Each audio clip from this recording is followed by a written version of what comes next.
Bonsoir à tous, bienvenue dans votre émission La Réunion Léla. La question que je vais poser à Guy Roger dans un instant, c'est la peur. Comment nous créons nos peurs, comment nous développons nos peurs et comment nous faisons exprès de développer parce que ça nous permet de ne pas prendre des décisions, de ne pas avancer et pourquoi on a passé notre vie à créer cette peur pour nous empêcher d'avancer. C'est dans Causement Réunionnais.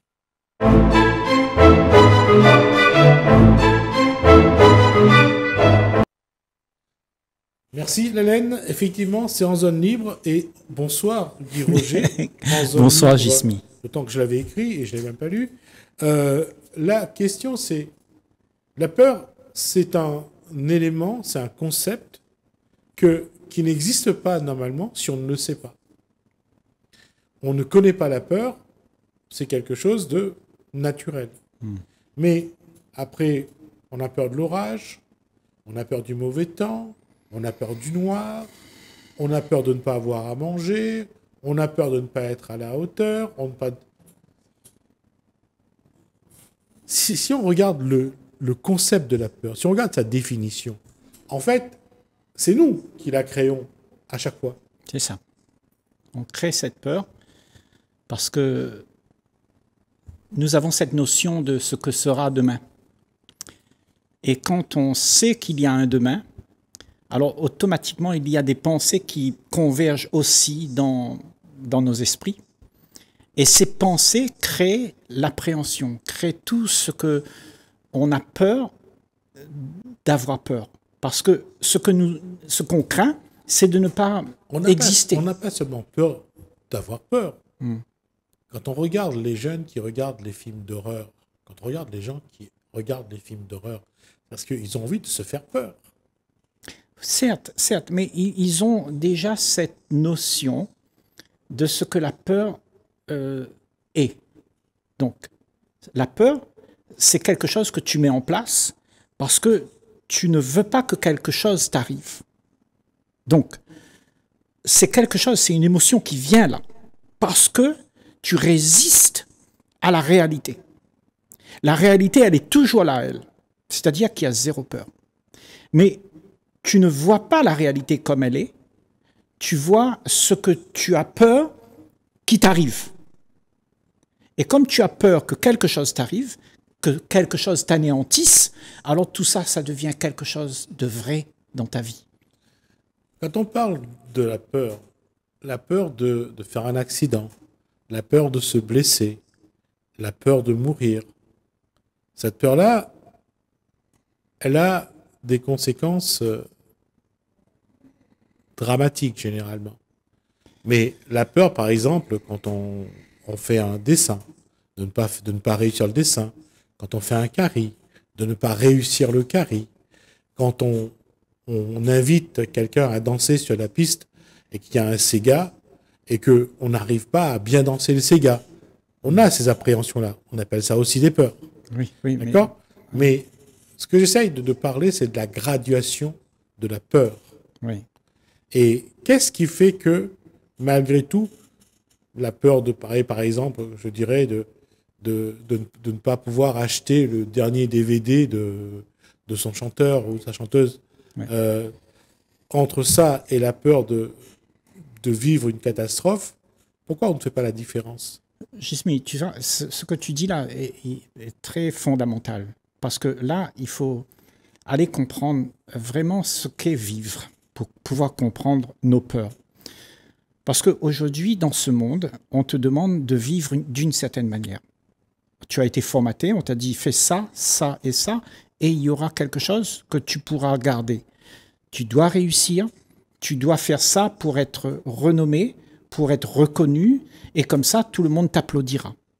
Tu vois, ça, c'est notre vie. Nous avons tous ça, nous envoyons nos enfants dans les écoles, et quand ils ont réussi, eh bien, on leur donne une petite tape dans le dos, on les applaudit, et on leur dit, bah, c'est bien, tu as réussi. Donc, l'enfant qui existe à travers ce que tu leur demandes d'être, eh bien, ils ont peur de ne pas exister à ton regard. Donc, cette peur vient du fait que tu te fabriques un monde qui est en sécurité. Donc tu veux réussir. Et au moment où tu n'as pas ce que le monde attend de toi, alors tu as peur que le monde va t'abandonner. Parce que ce que tu es, en réalité, c'est pas ce que le monde veut. Ce que tu es, c'est rien. Et tu as peur que tu sois en face de la réalité. Parce que face à cette réalité-là, eh ben, tu n'es plus vrai. Tu n'es plus toi-même. Tu n'es plus ce que le monde te demande d'être. Et le monde te demande d'être quelque chose. Alors qu'en réalité, tu es rien. Alors, est-ce que si tu sais que tu es rien et que tu ne demandes rien, tu n'attends rien de qui que ce soit, tu n'es pas là pour faire plaisir à qui que ce soit, tu vois, Jismi, toutes tes peurs, il n'y en a plus. Je reviens à ce qu'on disait au début, c'est de notre façon de vivre, d'avancer, on crée nos appréhensions, on crée nos peurs, on se met la pression. C'est ça. Et constamment, on construit cette peur. Et donc, on nourrit cette peur. C'est ça. Et à un moment donné, ce qui est paradoxal, c'est qu'on a besoin de cette peur pour avancer. Ah oui. Pour avancer où? Oui, c'est ça le paradoxe en plus. C'est un autre paradoxe en fait. On a peur de ne pas réussir. Donc, on veut réussir. Mais pour faire quoi? Pour devenir quelqu'un d'intelligent, de fort, comme quelqu'un de politique, et puis on a mis un petit crocodile, on dit « Oh, moi je sais !» Et puis tu emmerdes tout le monde, excuse-moi du mot, et puis tu embêtes tout le monde, tu vois? Et moi je dis « Attends, on n'est pas là pour rien être à part soi-même. Ce que tu es, c'est quelque chose qui existe naturellement, sans que tu aies besoin de te donner l'apparence de quelque chose. C'est l'apparence que tu ne peux pas faire, parce que l'apparence, ce n'est pas quelque chose, ce n'est pas un fait, l'apparence. C'est un fake. Quand tu montres aux gens ce que les gens veulent voir, c'est un fake. Donc, tu as peur qu'on découvre que tu es faux. Parce que tu n'es plus, à ce moment-là, applaudi par ceux qui te disent que tu es fort, que tu es le petit chouchou de la famille et tout ça. Donc, tu deviens celui qui est mis de côté. Et tu vois, nous avons tous cette impression qu'il faut devenir pour pouvoir exister. Alors que c'est quoi devenir? C'est devenir quoi? C'est devenir ce que le monde attend, ce que la norme établie nous a demandé d'être. Il y a un souci, c'est que pourquoi nous avons cette incapacité de comprendre ce monde? Quand on regarde les gens faire du sport, le nom qu'on retient, c'est celui du vainqueur. Oui. Quand on regarde le prix Nobel de la paix, on retient celui qui a gagné. On retient toujours, quand on regarde la vie, comment elle se développe, elle se construit, elle se développe, c'est toujours celui qui est devant, celui qui est premier, qui gagne. C'est ça. Ce qui fait que tous ceux qui sont, je dirais, à la base et qui regardent ça, n'ont qu'une envie. Oui. C'est d'être premier. C'est ça. C'est d'être vainqueur. Donc, à ce moment-là, ils veulent la même chose. C'est ça. Et ils vont déclencher toute une série de peurs qui vont les accompagner pour qu'ils espèrent un jour arriver à ce niveau-là. Pire, c'est qu'ils n'arriveront, qu'il y a peut-être un ou deux qui y arriveront, tous les autres resteront en bas. Oui, mais quand ils seront arrivés là, ok, eh bien, ils n'auront rien non plus. Parce qu'il n'y a rien à gagner. Eux croient qu'il y a quelque chose à gagner. Justement, c'est une croyance. C'est pour ça que je te dis que la plupart d'entre nous, on est capturés par l'ambiance de notre système qui nous demande de devenir quelque chose. Donc, tout le monde a envie de devenir quelque chose. Donc, parce que si tu n'es pas quelque chose dans ce monde, quelqu'un, je veux dire que tu n'existes pas au regard du monde, alors qu'est-ce qui se passe dans cette société? C'est que la société devient un instrument où soit tu es récompensé, soit tu es puni. C'est comme ça. Non, c'est pire. Le pire, c'est que tu sois invisible. Oui, si tu es récompensé, tu es visible. Si tu n'es pas récompensé, tu n'es pas visible. On te met de côté, on te met en prison, c'est le voyou, c'est le machin. Et tu vois, ça veut dire que tu n'existes pas. Donc, toutes les peurs qu'on a, pour la plupart, ce sont des peurs de ne pas pouvoir être en accord avec ce que le monde nous demande de faire. Donc, si tu cesses de t'enquérir de ce que le monde te demande d'être, tes peurs, tu n'en as plus. Tu es libre. Libre de tout ce que tu dois faire pour faire plaisir à ce monde. Et la plupart d'entre nous, tu crois qu'on veut lâcher ça? On aime tous nos petits péchés mignons, nos privilèges, et tout ça, on ne veut pas les abandonner. Donc, on a peur de ne pas y arriver, tu vois. Et tout ça, ça crée en nous un problème psychologique où on a des émotions énormes et qui nous fait faire des choses qu'on ne veut pas faire, mais on arrive à les faire quand même parce qu'on a peur de ne pas y arriver, de ne pas être ce que le monde attend. Donc, on est dans un monde, une fuite en avant, et on ne veut pas se rencontrer tel que l'on est, parce qu'on n'est rien. On ne veut pas se rencontrer ça. On ne veut pas se regarder en face, parce que ce que tu es, c'est bien au-delà de ce que tu aimerais être. Ce que tu aimerais être, déjà, ça n'existe pas, parce que c'est dans ta tête. C'est quelque chose que tu te projettes, et tu dis « je veux ça ». Et donc tu cours derrière parce que tu désires être ce que tu désires, le nirvana, tu désires être assis à la droite de Dieu, tu désires tout ça. Et ça veut dire que tu poursuis quelque chose. Ouais. Et si, quand tu arrives là, il n'y a rien, alors tu es déçu. Mais comme tu as peur de ne rien être, eh bien tu continues malgré tout. Et tu veux quand même y arriver, même s'il n'y a rien à gagner. Et moi, je dis que c'est ça qui nous empêche d'être joyeux, d'être heureux et de vivre ensemble. Parce que à ce moment, quand on est comme ça, chacun regarde midi à sa porte. Et ça fait que nous ne vivons pas avec de l'amour, nous vivons avec la peur. Nos relations sont des relations de peur et pas des relations d'amour. Parce que l'amour, ça veut dire que j'accepte tout. J'accepte s'il m'aime ou pas. Je n'ai pas besoin d'avoir peur des conséquences. Je l'aime, c'est tout. C'est parce qu'on attend qu'il y a la peur. Mais quand tu n'attends rien, quand tu as accepté les choses telles qu'elles sont, quand tu t'acceptes tel que tu es, sans vouloir être ce qu'on te demande d'être, eh bien, tu ne crois pas qu'il y a de la liberté là-dedans? Ça veut dire que tout ce que tu es, en fait, est libre d'être là, présent. Et cette présence, c'est justement quelque chose qui met l'ambiance où les gens, ils ont envie de s'aimer, parce qu'il n'y a plus la peur. Il y a juste l'harmonie, la joie d'être ensemble, parce qu'on n'a rien à se demander, on n'a rien à se devoir les uns les autres, et on est juste là pour être ensemble, pour vivre gratuitement ensemble.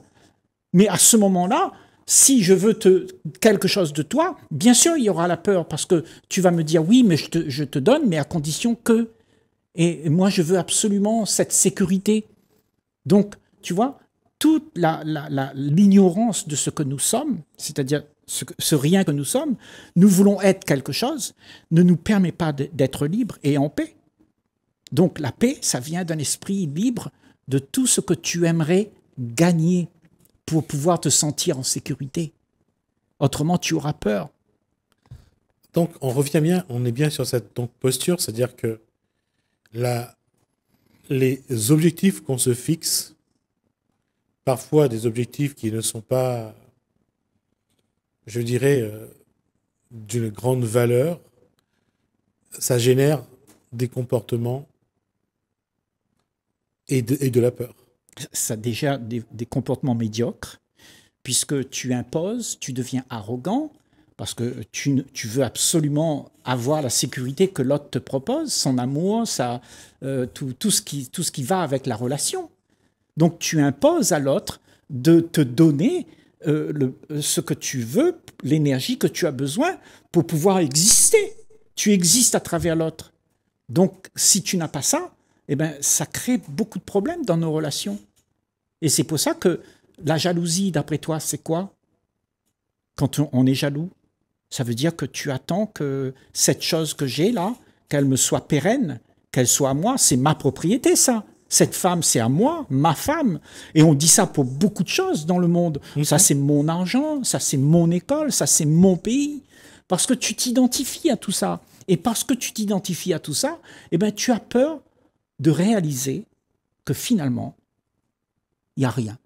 tu as rien. C'est ça qui est surprenant. Pourquoi on ne réalise pas que on n'a rien finalement? Que tout ce pourquoi on se bat, les efforts qu'on fait, les peurs qu'on génère, tout le mal-être que cela crée en nous pour y arriver, pourquoi on n'arrive pas à comprendre en amont que ça n'en vaut pas la peine finalement? Eh ben, tu sais, bon, l'illusion nous fait croire qu'il y a quelque chose toujours à gagner. Tu vois, et beaucoup de gens ont cette illusion jusqu'à ce qu'ils mettent le pied dans la tombe.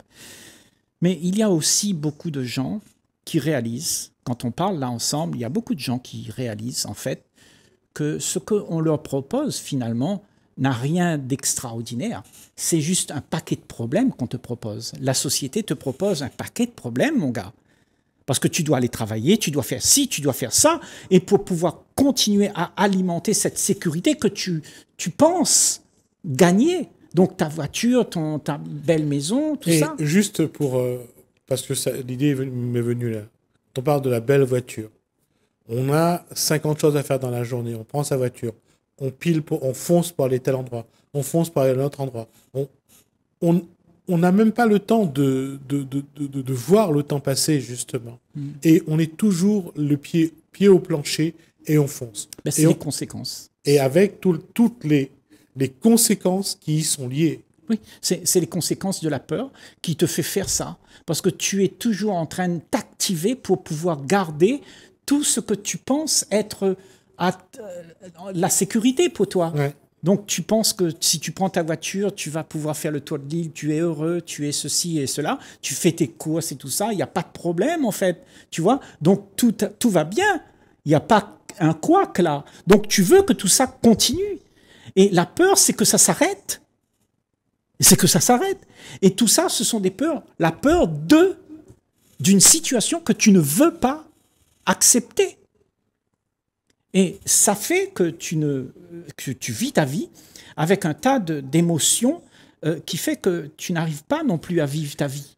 On le voit dans tout ce qu'on appelle le psychosomatisme, tout ce qu'on appelle la somatisation, comment l'être humain, avec cette façon de voir les choses, de vouloir telle chose, il arrive même à créer sa propre maladie. Bien sûr. C'est au-delà de la peur, c'est de créer en soi un mal-être tel qu'il y a une maladie qui se déclare. Oui. Tu sais, tous les comportements que nous avons, ce ne sont pas des comportements où il y a une régénérescence. À partir du moment où il y a des comportements comme les émotions de peur et tout ça, de jalousie, ça crée en soi une fermeture. Tu vois, tu n'es plus ouvert à la vie. Donc, ce que la vie, elle te propose, c'est la santé, la joie, la gaieté. Donc, implique tout ce qui est pas connu de notre état. Tu sais, tous les atomes, la lumière de l'espace qui vient nous envahir. Mais si tu es fermé, ça ne va pas t'atteindre. Donc, la peur te ferme à tout ce que la vie te propose. Et c'est pour ça qu'on est tout le temps en train de se morfondre sur notre sort, parce qu'on n'a pas ça. Donc, en même temps, paradoxalement, cette peur nous empêche. Donc, on est pris dans un cercle vicieux où il nous faut cette liberté pour pouvoir avoir cette gaieté, cette joie de vivre. Il nous faut avoir la liberté de ces peurs pour vivre la joie de vivre. Je n'ai pas résumé, mais se libérer de choses qu'on veut absolument, c'est aussi se libérer des peurs que cela entraîne. C'est ça. C'est ça.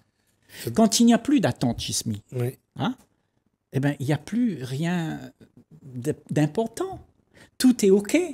Mais est-ce qu'on accepte de ne pas attendre parce qu'on est dans le manque, dans l'envie d'avoir, parce que justement on a peur que si on n'a pas, eh ben, il y aura un problème, je ne serai pas accepté. Donc notre avantage, c'est de pouvoir courir derrière ce qu'on aimerait garder pour être en sécurité. Et donc c'est bien, encore une fois, on voit à quel point, j'allais dire, à quel point une décision, j'allais dire une croyance, une envie peut générer comme peur, Ouais. comme comportement C'est ça. déviant.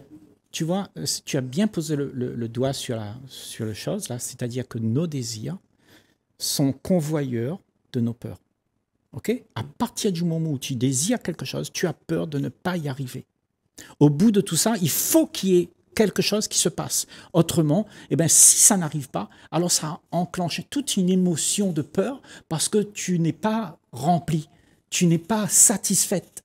Donc tu restes dans le vide. Et c'est ce vide que tu as peur. Alors, faut-il avoir peur d'avoir des désirs?